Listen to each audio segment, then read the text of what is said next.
নমস্কার বন্ধুরা, দিশার সংসারে আপনাদের সবাইকে স্বাগত।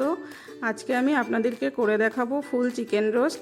এই চিকেন রোস্ট করার জন্য আমি এখানে 1.5 কিলো ওজনের একটি চিকেন নিয়েছি। চিকেনটাকে এখন আমি খুব ভালো করে একটা ছুরির সাহায্যে কেটে নিচ্ছি।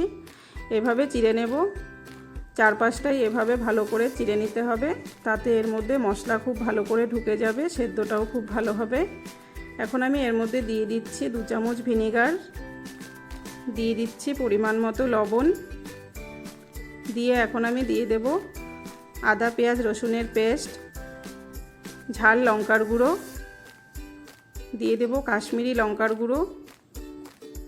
আমি এখানে কোনো ফুড কালার ব্যবহার করব না, এতেই আমার চিকেনটা খুব ভালো কালার হবে। তো আমি চিকেনটাকে খুব ভালো করে মাখিয়ে নিচ্ছি।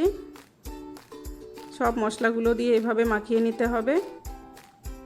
তো আমি চিকেনটাকে মাখিয়ে এদিকে ঢেকে রেখে আমি আরেকটা মিশ্রণ তৈরি করে নিচ্ছি মশলার। এখানে আমি জল ঝরানো টক দই নিয়েছি জিরে গুঁড়ো, গরম মশলার গুঁড়ো, হলুদ গুঁড়ো, আর দিয়ে দিচ্ছি 3 চামচ মতো সর্ষের তেল, দিয়ে দেব 1 চামচ টমেটো সস।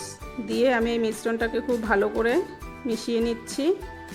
আপনারা এই চিকেনটাকে কিন্তু আগের দিনও ম্যারিনেট করে রাখতে পারেন। যত বেশি সময় রাখা যাবে তাতে চিকেনটা খুব ভালো নরম হবে, খুব ভালো সেদ্ধও হবে। আপনারা ফ্রিজে রেখে পরের দিনও করতে পারেন। আমি এই মশলাটাকে আবার চিকেনের গায়ে খুব ভালো করে মাখিয়ে নিচ্ছি।